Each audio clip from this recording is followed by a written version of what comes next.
everyone, to another special episode of the Buck Stops here, the official program of NotInHallOfFame.com. And I'm the owner, operator, and the host of this program, and all the other ones I do here in the Buckniverse. NotInHallOfFame.com, the Fictitious Athlete Hall of Fame, the Fictitious Rock and Roll Hall of Fame, and the United States Athletics Hall of Fame. My God, I do a lot. But today I'm talking to somebody who does an awful lot. And if you're a Bills fan, you should be paying attention to what this man does. And chances are you probably are. I've got with me Zach Vaughn, the editor-in-chief of BuffaloFanatics.com. How you doing? Very good. How are you? Pretty good, pretty good. As we're recording this, we are a couple days removed from your team's nice win. So congratulations on that. And you've got the Kansas City Chiefs again. So as someone who used to live in the Toronto area, I've always had a soft spot for Buffalo. So I have no problem saying go Bills go, and we'll see what sort of transpires from there. But I'm here to pick your brain about some Bills who are not in the Pro Football Hall of Fame. I think that's something that virtually every football fan is passionate about from a different point of view. And we've got a few that I'd like to pick your brain on, and maybe there's a few that I haven't thought of. Yeah, there when it comes to the Buffalo Bills, there are definitely quite a few that have been overlooked, Well, actually, especially in I'll just their open it up to you then. Who is, for you personally, the most wanted former Buffalo Bill, or maybe it's someone in management as a contributor, possibly, that you think is the most deserving at this point? well, being a Buffalo Bills fan, I guess I'm obligated to say Steve Tasker number one because he's the one who has come up the most often recently. He's been a modern era semifinalist 9 times, Mhm. including 2020 through 2022. I don't know if he's still eligible for the modern era No, ballot or not. he's not. He's now been pushed to the senior. So that's going to make it even harder. Probably. Yeah, but I mean, he's still deserving of it because he revolutionized the special teams role.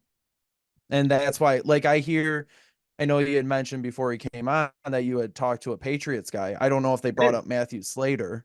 We did Did they? not because, well, I guess A, he's not eligible yet, but obviously the path for Slater almost really lied with Tasker.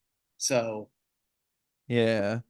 I don't know how Slater gets in without possibly Tasker sort of leading that charge for him, leading that block, Yeah. maybe. Pardon the lame pun there.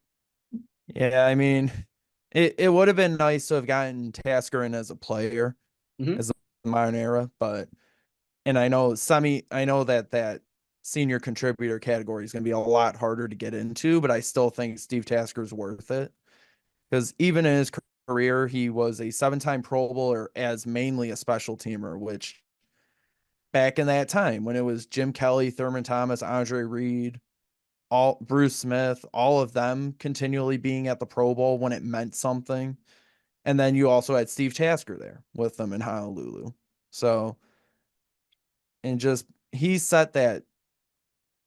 was the forerunner for that special teams role that we see now commonly, like with Matthew Slater, and we see all over the NFL today. Like now there's a separate category for all pro for that position and Pro Bowl for that position. We see it all over the place.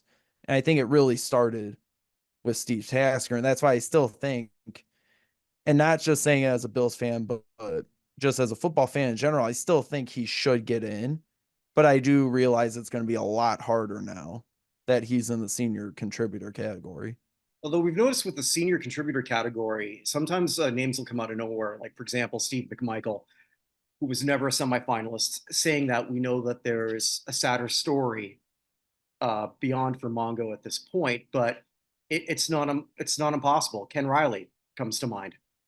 There's another person who never was a finalist ever, and then you get another look. The only problem though is special teams.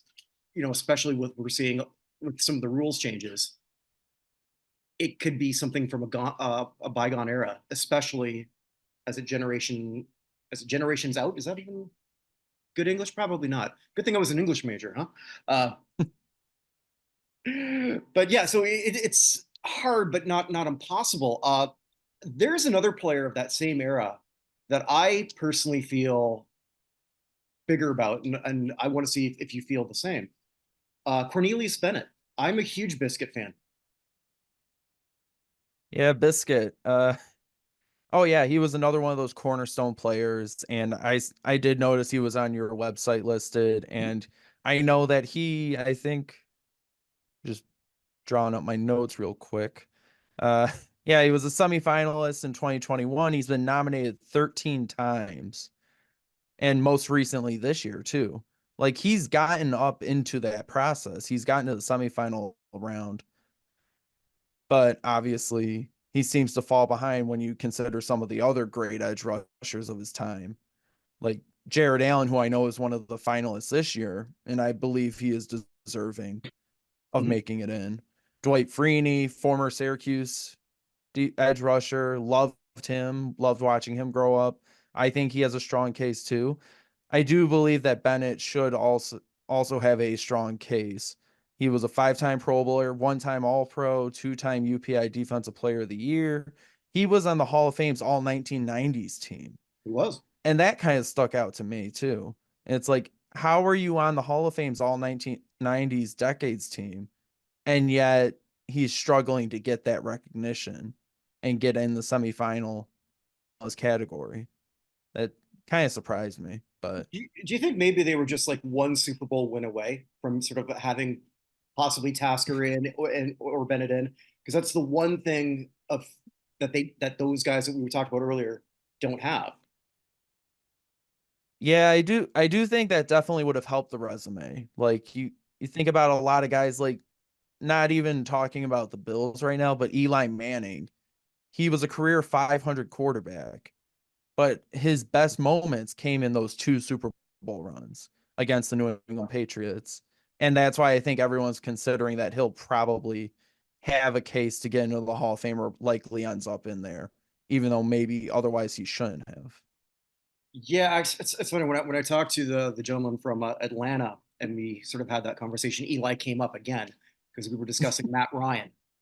And Yeah. I'm not huge on Eli for the main argument as much as, yeah, he's got the 2 Super Bowl championships and you can't take that away from him. And he was great when they needed him to be. But to your point, a 500 quarterback, and was he ever, in my mind, he was never a top five QB. He was a 6 to 10 guy for Yeah. most of his career. Saying that, I mean, I, when it comes time for me to rank him, it'll be very difficult. Uh, I want to go back further. There's another person who I was sort of like doing a deep dive. Maybe the Canadian in me sort of gets a kick out of him because he played some time in the CFL. Cookie Gilchrist is another name that short but potent career. Very, very good. Yeah. Yeah. And it's funny because like I wouldn't have normally thought of this, but I kind of just almost a spur of the moment thing. I just started thinking when I saw him on your site, Mm-hmm. and he did have a very good Buffalo career, even though it was very short. It was sort of like Terrell Davis, where Terrell Davis had that magical 3-year run. And even though he was in the league for 6 years, he it went downhill after that first 3 years. But he made the Hall of Fame.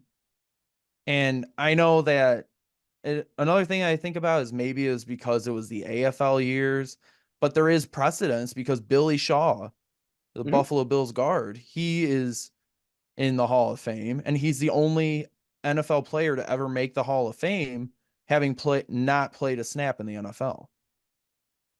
So I didn't think of that. because he played his entire career in the AFL, and he got into the Hall of Fame, so that could open up the door for some of those other guys like Mike Stratton or Jack Kemp or Cookie Gilchrist too. Stratton's another good name. Any thoughts on him?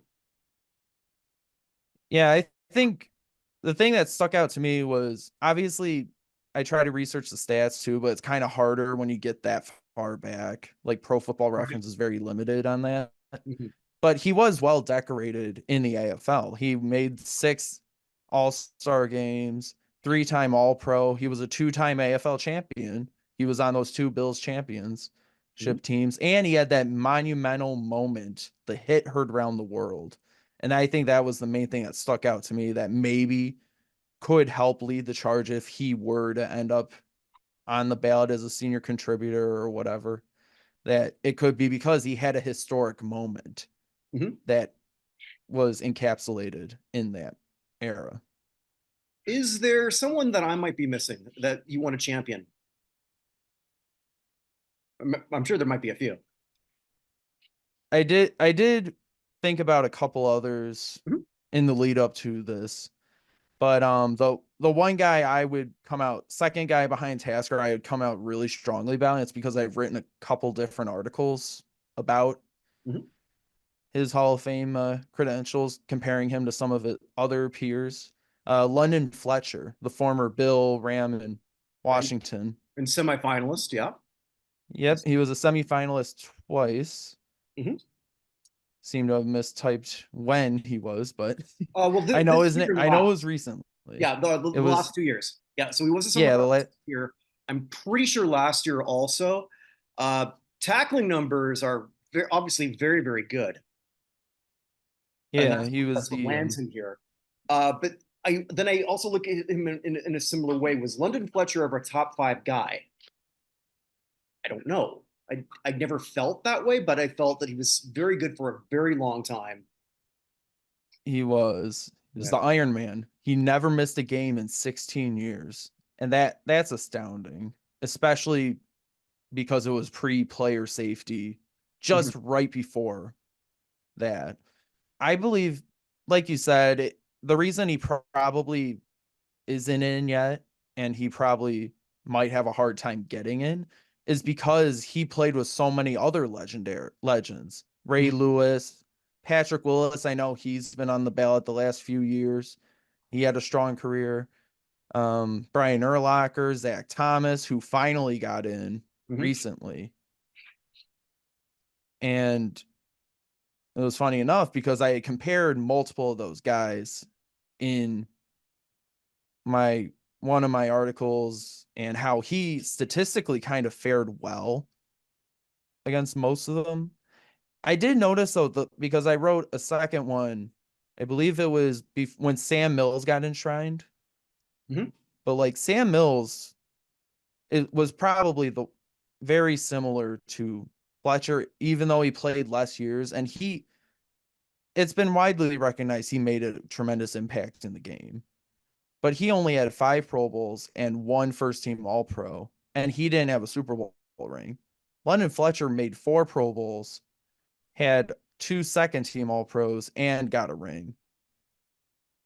But I guess maybe again it's because Sam Mills played at a time where he was considered one of the best, I and Fletcher was like maybe one of the top Yeah. 10 or 15.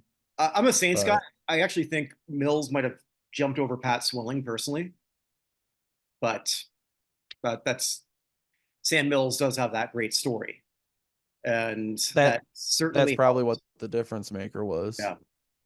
That and sort of like being a media pundit doesn't hurt you either. Is there other than Josh Allen currently?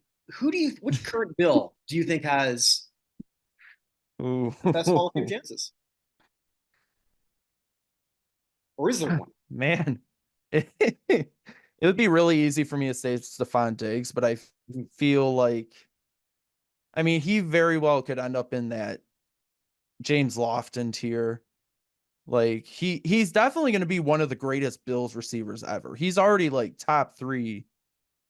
If I remember correctly, I've been tracking his stats, his career stats with the Bills for this season, like how he could leap up into the benchmarks. And granted, the Bills' history on offense isn't the greatest overall, but he's already in he's already in the top 5 in like almost every major receiving category for Bills all time. So he will definitely be one of the greatest Buffalo Bills. And Mhm. again, I would love to say that Stephon Diggs could have a great Hall of Fame chance at the end of his career. And the thing is, though, he also had a historic moment with the Vikings before he emerged when he caught the Hail Mary in the playoffs. Oh, I remember. That was a key moment. Yeah. And then he's had plenty of moments with Josh Allen, and they've definitely become one of the best duos in the league. And his run in Buffalo has been tremendous. He's been like in the one of the top every single year. I mean, obviously this year has been a down year, but also that's a great year by any other standards. Right. It's the down year by his standards, which is still good. It's still pretty good. It's still pretty good. Absolutely. So where can everyone check out your writing, and where can they find you on the X formerly known as Twitter? So you can check out my writing and all our fellow writers on www.thebuffalofanatics.com. We usually post articles every day or so. I mean, and especially with the Bills still being in the playoffs, we have game previews. Our medical expert's really good, and we usually come out with his injury reports on Saturday, on the day before the games. Like, he does really well with the injury breakdowns, like who he thinks will go and who won't, and just explaining it in ways the average fan can understand. Mm-hmm. And on Twitter, you can find me at zvaughn2712 Mm-hmm. on And, the and app there, formerly known as Twitter.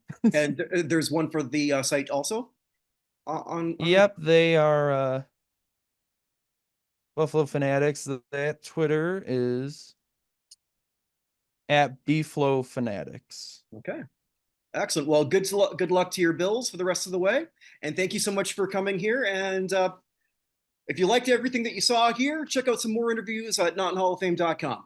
Thank you all for watching, for listening, however you may have tuned us in, wherever you are, wherever you may be, make it a good one, because this day doesn't come again.